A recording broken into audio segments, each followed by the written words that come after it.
जय श्री राम। मंत्रा की बातें सुनकर केकई ने कहा, बड़ा भाई स्वामी और छोटा भाई सेवक, यह सूर्यवंश की सुहावनी रीति है। जो राज तिलक सचमुच कल है तो हे सखी, अपनी मनमानी वस्तु मांग ले, मैं तुझे वही दूंगी। रामचंद्र जी को सहज ही सब माताएं कौशल्या के समान प्यारी है। मुझ पर तो राम जी अधिक स्नेह करते हैं। मैंने उनकी प्रीति की परीक्षा देख रखी है। जो विधाता कृपा करके मुझे दूसरा जन्म दे तो मैं रामचंद्र जी को पुत्र और सीता को पुत्रवधू के रूप में देखना चाहती हूँ। अपने प्राणों से भी अधिक मुझे रामचंद्र जी प्यारे हैं। उनके तिलक से तुझे क्यों दुख हो रहा है? तुझे भरत की सौगंध है, छल कपट को छोड़ के सच बतला। आनंद के समय जो तू अचंभा करती है, इसका कारण मुझे सुना। मंत्रा ने कहा, एक ही बार कहने से मेरी आशा तो पूरी हो गई। अब दूसरी जीभ लगाकर कुछ कहूंगी। मेरा अभागा ललाट फोड़ने योग्य है, जो भली बात कहने पर भी तुमको दुख हुआ। हे भाई, जो बनाकर झूठ सच कहे वह तुमको प्यारा है और मैं कड़वी हूँ। अब हम भी मुंह देखकर बात कहेंगे, नहीं तो दिन रात चुप रहेंगे। विधाता ने कुरूपा बनाकर मुझे पराधीन कर दिया है। मैंने जो बोया सो काटा, जो दिया सो पाया। कोई भी राजा हो, हमारी क्या हानि है? दासीपन छोड़कर रानी तो होने से रहे। हमारा स्वभाव जलाने योग्य है, क्योंकि मुझसे तुम्हारी बुराई नहीं देखी जाती, इसलिए बात छेड़ी थी।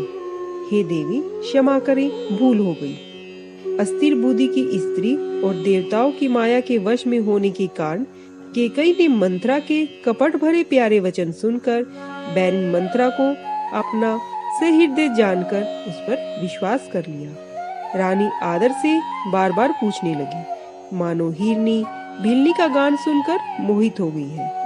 जैसी होनहार वैसी ही मती हो गई है। दासी अपना तीर लगा जानकर प्रसन्न हुई। तुम पूछती हो तो मुझे कहने से डर लगता है, क्योंकि मेरा नाम घर फोड़ी रख दिया जाएगा।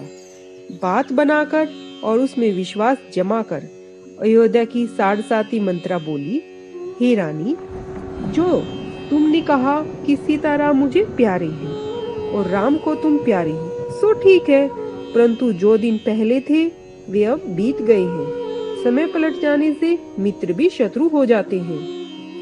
सूर्य कमल समूह का पालन करने वाला है, परंतु बिना जल के सूर्य उन्हें जलाकर राख कर देता है। तुम्हारी जड़ को तो सोत कौशल्या उखाड़ना चाहती है, उसे तुम सुंदर बाढ़ से रोक दो। तुमको अपने सुहाग के बल कुछ सोच नहीं है। राजा को अपने वश में जानती हो, परंतु राजा मन के मलिन और मुंह के मीठे हैं और तुम्हारा स्वभाव बहुत ही सीधा। राम की माता बड़ी चतुर और गंभीर है। समय पाकर उसने बात बना ली। राजा ने भरत जी को ननिहाल भेज दिया। उसमें बस राम की माता सीता की सलाह ही समझिए। कौशल्या समझती है कि सब सोते तो भली भांति मेरी सेवा करती है, परंतु भरत की माता पति के घमंड में रहती है। इसी से हे माई, तुम कौशल्या को खटकती हो, परंतु चतुर लोगों को कपट समझ में नहीं आता।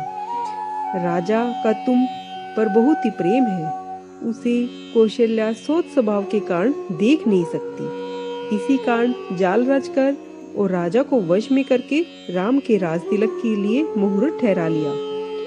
इस सूर्यवंश में यह उचित है कि राम को राज तिलक हो, और यह सुहाता भी है। मुझे तो बहुत ही भला लगा, पर आगे की बात को विचार करके डर लगता है। विधाता वह फल उसी को दे।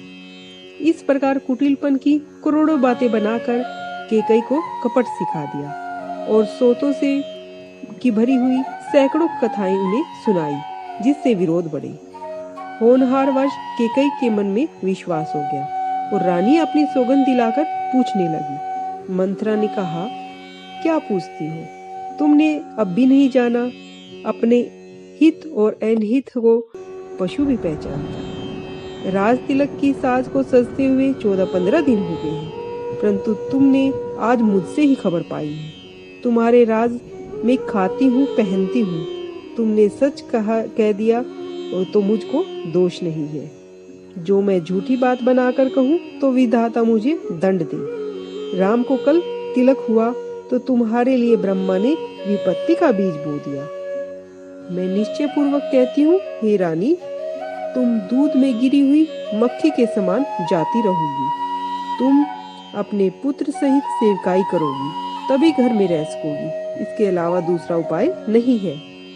कुद्र ने विनीता को दुख दिया, तुमको कौशल्या दुख देगी। भरत बंदी गृह में रहेंगे और लक्ष्मण राम के मुख्य अधिकारी होंगे। कैकेयी मंत्रा की कठोर बातें सुनकर डर के मुरझा गई और कुछ बोल नहीं सकी। शरीर पसीने से भीग गया और केले की भांति कांपने लगी। तब कुबड़ी ने दांतों तले अपनी जीभ दबा ली। जय श्री राम।